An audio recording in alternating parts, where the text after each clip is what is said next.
Hello daddy ఎట్లా పడుకుంటాడు?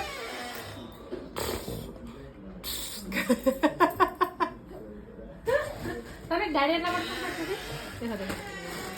ఇక్కడ పడుకొని చూపి చూపి ఎట్లా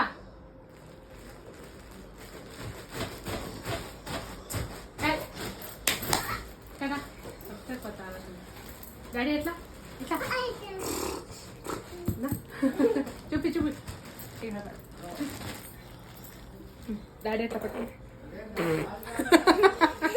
సిగ్గుపడుతున్నావు బాగా మళ్ళీ మళ్ళీ మళ్ళీ